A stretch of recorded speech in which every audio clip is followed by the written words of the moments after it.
आज मैं पर्यावरण अध्ययन के टॉप 25 क्वेश्चन लेकर आया हूँ।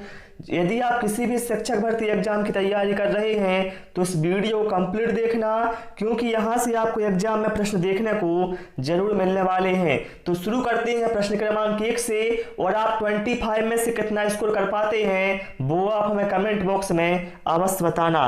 पहला प्रश्न क्या है, भारत में सबसे अधिक घड़ियाल किस राष्ट्रीय उद्यान में पाए जाते हैं?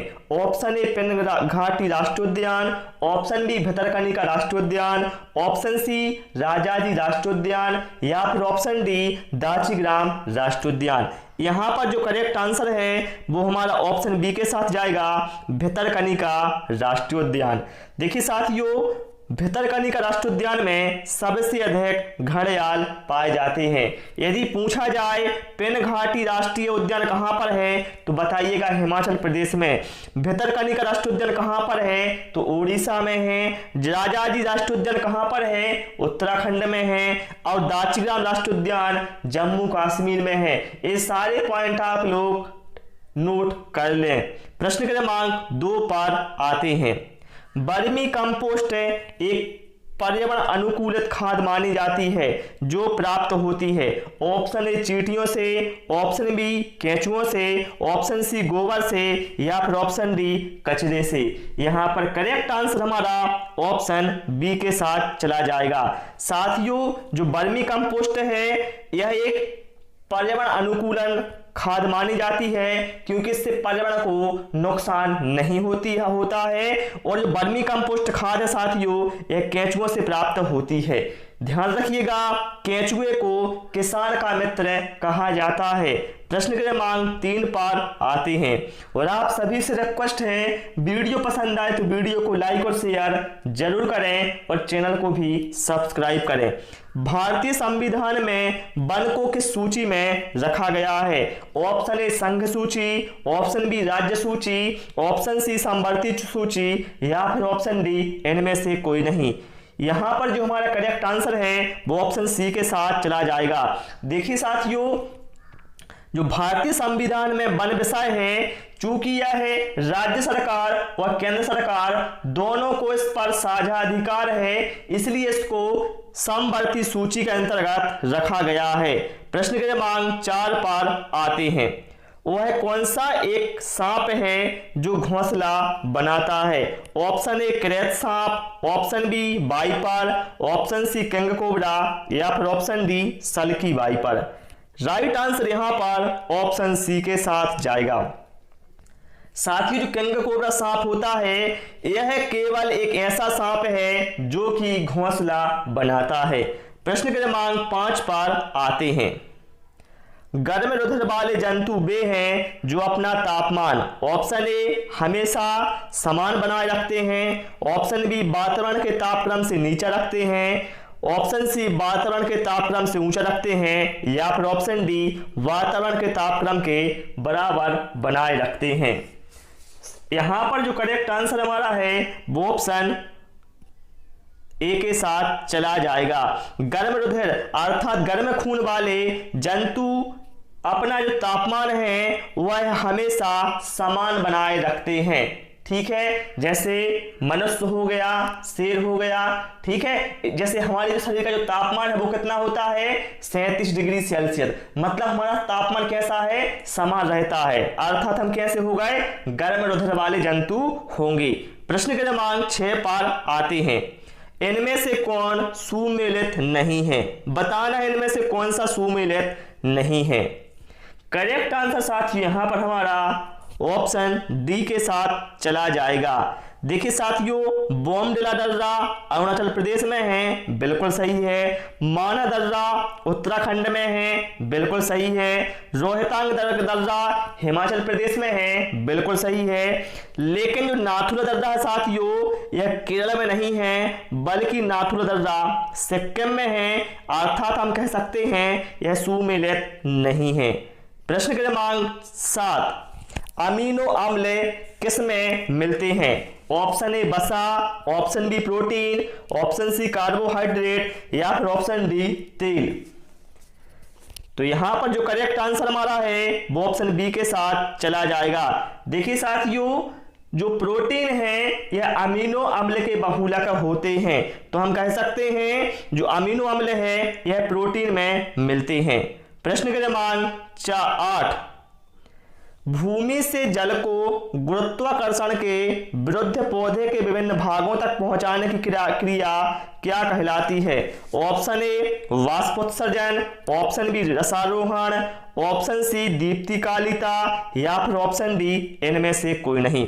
देखिए साथियों, ये हमारा जो पौधा है, ये पौधे की जो जड़ें होती हैं वो क्या करती हैं, भूमि के अंदर से जो जल होता है उसका अवशोषण करती हैं और पौधे के विभिन्न भागों तक पहुंचाती हैं।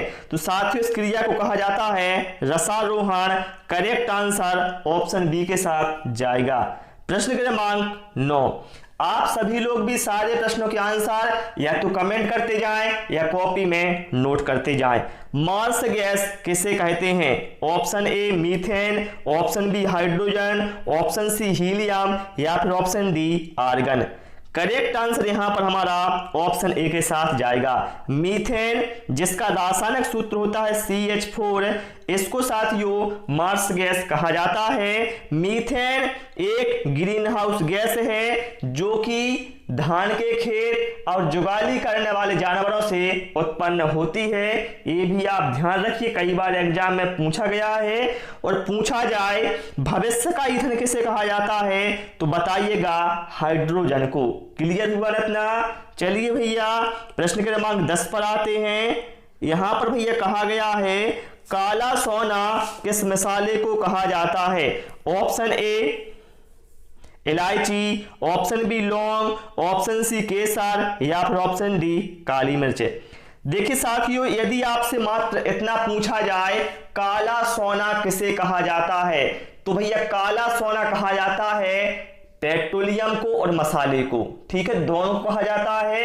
आपको ये ऑप्शन में एक साथ नहीं मिलेंगे, अलग अलग मिलेंगे। लेकिन जब बात हो काला सोना किस मसाले को कहा जाता है तो वहां पर आपका आंसर होगा काली मिर्च को। ठीक है, और मसालों की रानी किसे कहा जाता है तो भैया वो कहा जाता है इलायची को। मसालों का बगीचा किसे कहा जाता है तो भैया मसालों का बगीचा कहा जाता है केरल को। ये सारे पॉइंट भैया आपको पता होने चाहिए। और जो लौंग और केसर हैं, क्या है लौंग और केसर साथियों, यह फूल के पुष्प भाग से प्राप्त होते हैं। ठीक है, क्या है ये पौधे के पुष्प भाग से प्राप्त होते हैं लौंग और केसर। ठीक है, चलिए प्रश्न क्रमांक 11, समांतर फसल का उदाहरण है? ऑप्शन ए गेहूं और सरसों, ऑप्शन बी आलू और धान, ऑप्शन सी कपास और गेहूं या फिर ऑप्शन डी ज्वार तथा आलू। अब बात आती है भैया समानांतर फसल कहलाती क्या है तो मेरे भैया समांतर फसल ऐसी फसलें होती हैं, ऐसी दो फसलें जिनके बीच साथियों शून्य प्रतियोगिता होती है और जो दोनों फसलों की उत्पादक क्षमता होती है वह उच्च होती है। ठीक है, मतलब ऐसी फसलें जो एक दूसरे को प्रभावित नहीं करती हैं, वह अपनी उत्पादकता वही रखती हैं उच्च श्रेणी में। तो वो है साथियों गेहूं और सरसों। ठीक है, ऑप्शन यहां पर हमारा करेक्ट आंसर हो जाएगा।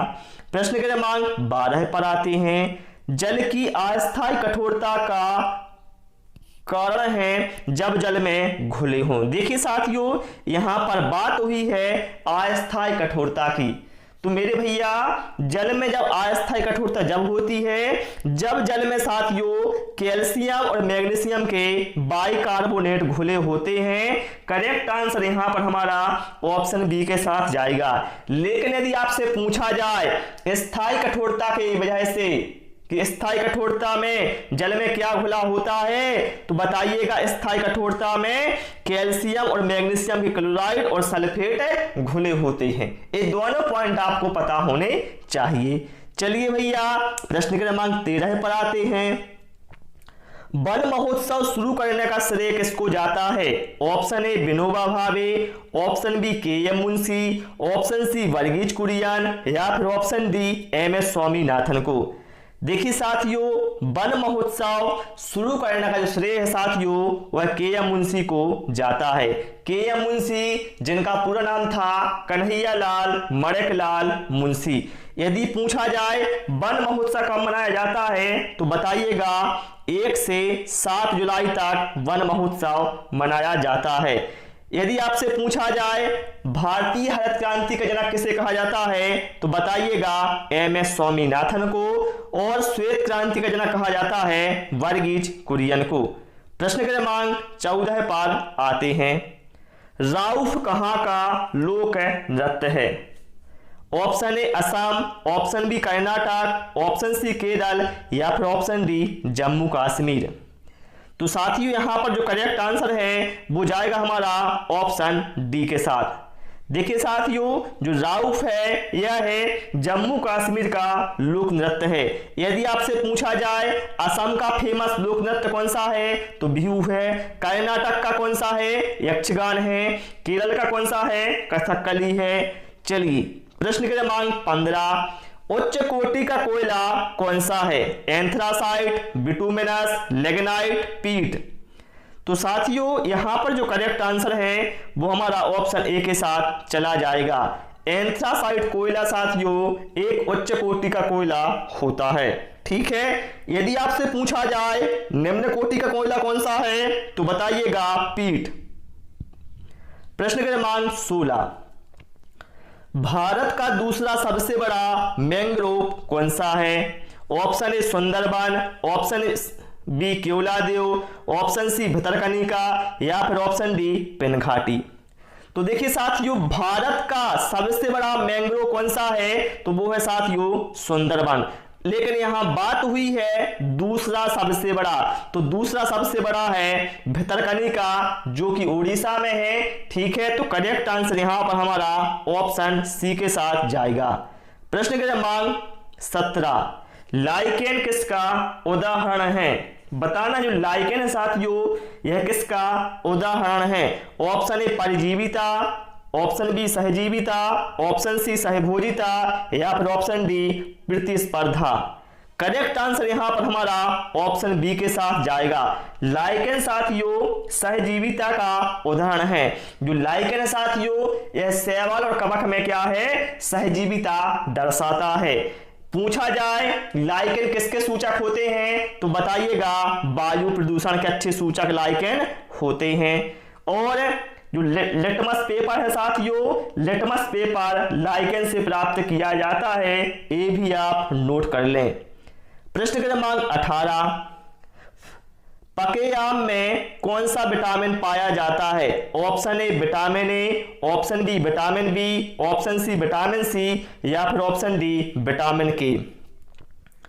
करेक्ट आंसर यहां पर हमारा जाएगा ऑप्शन ए के साथ। साथियों जो पका आम होता है इसमें विटामिन ए पाया जाता है। विटामिन ए का रासायनिक नाम क्या होता है तो रेटिनॉल होता है। विटामिन बी का क्या होता है थायमिन होता है। विटामिन सी का क्या होता है एस्कॉर्बिक एसिड होता है। शीत रक्त जानवर कौन सा है? ऑप्शन ए मेढक, ऑप्शन बी छिपकली, ऑप्शन सी मछली या फिर ऑप्शन डी ये सभी। देखिए साथियों, ऐसे जानवर जो अपना तापमान अलग अलग कंडीशन में चेंज कर लेते हैं उन्हें हम कहते हैं साथियों शीत रक्त जानवर या फिर ठंडा खून वाले जानवर। तो वो है साथियों मेढक भी है, छिपकली भी और मछली भी है। तो करेक्ट आंसर यहां पर हमारा ऑप्शन डी के साथ जाएगा। प्रश्न क्रमांक 20, इनमें से कौन सुमेलित नहीं है? बताना है इनमें से साथियों कौन सुमेलित नहीं है। तो यहां पर जो करेक्ट आंसर है वो जाएगा हमारा ऑप्शन सी के साथ। देखिए साथियों, अंतरराष्ट्रीय योग दिवस 21 जून को मनाया जाता है, बिल्कुल सही है। अंतरराष्ट्रीय महिला दिवस 8 मार्च को मनाया जाता है, बिल्कुल सही है। विश्व ओजोन दिवस 16 सितंबर को मनाया जाता है, बिल्कुल सही है। लेकिन जो विश्व हिंदी दिवस है साथियों यह 14 सितंबर को नहीं मनाया जाता, बल्कि विश्व हिंदी दिवस 14 जनवरी को मनाया जाता है। लेकिन जो राष्ट्रीय हिंदी दिवस है साथियों वो मनाया जाता है 14 सितंबर को। तो यह आपको ध्यान रखना है कि राष्ट्रीय हिंदी दिवस 14 सितंबर को और विश्व हिंदी दिवस मनाया जाता है 10 जनवरी को। अर्थात जो ऑप्शन सी है ये सुमेलित नहीं है। चलिए प्रश्न क्रमांक 21, सामाजिक वानिकी एवं पारिस्थितिकी की पुनर्स्थापना संस्थान कहां स्थित है? Option A Dehradun, option B Prayagraj, option C Bhopal या फिर option D Lucknow. Correct answer option B के साथ जाएगा प्रयागराज, जिसका पहले का नाम इलाहाबाद है। यहां पर साथियों सामाजिक वानिकी एवं पारिस्थितिकी पुनर्स्थापना संस्थान स्थित है। क्लियर हुआ ना? चलिए भैया प्रश्न क्रमांक 22 पर आते हैं। भारत का रूर किसे कहा जाता है? ऑप्शन ए दामोदर को, ऑप्शन बी गोदावरी को, ऑप्शन सी महानदी को या फिर ऑप्शन डी कोसी को। तो भैया मेरे भारत का रूर कहा जाता है किसको? दामोदर को कहा जाता है। करेक्ट आंसर यहां पर हमारा ऑप्शन ए के साथ चला जाएगा। यदि आपसे पूछा जाए बंगाल का शोक किसे कहा जाता है भैया, तो दामोदर को कहा जाता है। बिहार का शोक किसे कहा जाता है? कोसी नदी को कहा जाता है। उड़ीसा का शोक किसे कहा जाता है भैया, तो उड़ीसा का शोक कहा जाता है महानदी को कहा जाता है। वृद्ध गंगा या बूढ़ी गंगा किसे कहा जाता है, तो भैया गोदावरी को कहा जाता है। भैया मैं आपको हर प्रश्न का डिटेल बताते जा रहा हूं, इसलिए आप लोग वीडियो कंप्लीट देखा करो, इससे आपको बहुत बेनिफिट मिलने वाला है। प्रश्न क्रमांक 23 पर आते हैं। कहा गया है इनमें से कौन सुमेलित नहीं है। यहां पर एक साइड घाटी के नाम लिखे हुए हैं, वह कौन से राज्य में है वो यहां पर कहा गया है। तो बताइए कौन सही नहीं है। तो यहां पर जो करेक्ट आंसर है वो ऑप्शन डी के साथ जाएगा। देखिए कुल्लू घाटी हिमाचल प्रदेश में है, बिल्कुल सही है। शांत घाटी केरल में है, बिल्कुल सही है। जुकू घाटी नागालैंड में है, बिल्कुल सही है। लेकिन साथ ही जो फूलों की घाटी है ये असम में नहीं है, बल्कि भैया फूलों की घाटी कहां पर है? उत्तराखंड में है। ठीक है।